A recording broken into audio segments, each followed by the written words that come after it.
Ik doe onderzoek naar de uitstoot van kwik naar de atmosfeer, antropogene emissie, wereldwijd.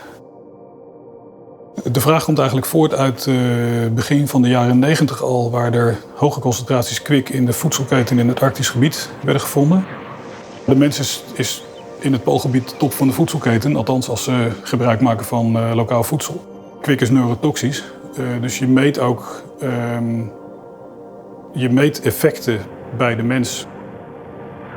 Wat belangrijk is dat landen eigenlijk moeten weten van hoeveel kwik stoot je uit. Je moet een soort nullijn hebben vanaf waar je afspraken maakt. De belangrijkste bronnen zijn kolencentrales, kleinschalige goudwinning, productie van metalen, cementfabrieken is ook een belangrijke.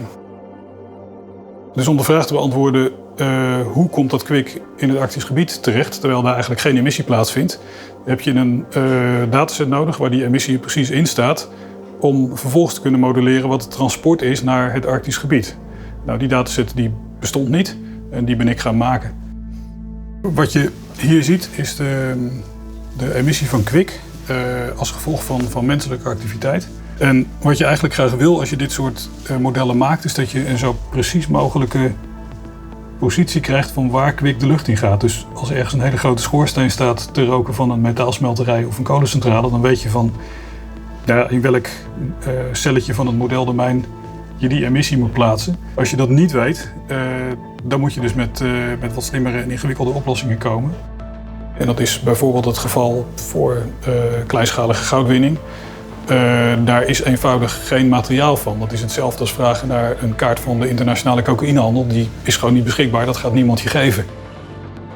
Een land bijvoorbeeld waar je niet veel van weet is Noord-Korea. Draait wel voor het overgrote deel op steenkool. Dus we vermoeden eigenlijk dat daar toch wel een behoorlijke hoeveelheid kwik de lucht in gaat.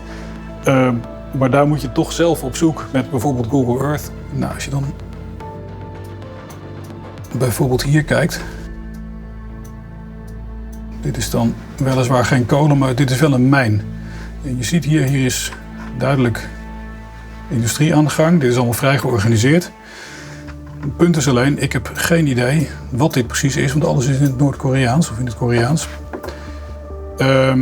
Dus ja, dan moeten we eens even kijken. Iemand heeft de foto's opgezet. Ik weet niet of dat mag in Noord-Korea, maar in ieder geval staat hier wel iets in het Koreaans. Dat kan ik niet lezen, maar ik kan het wel kopiëren. Je hebt ook nog zoiets als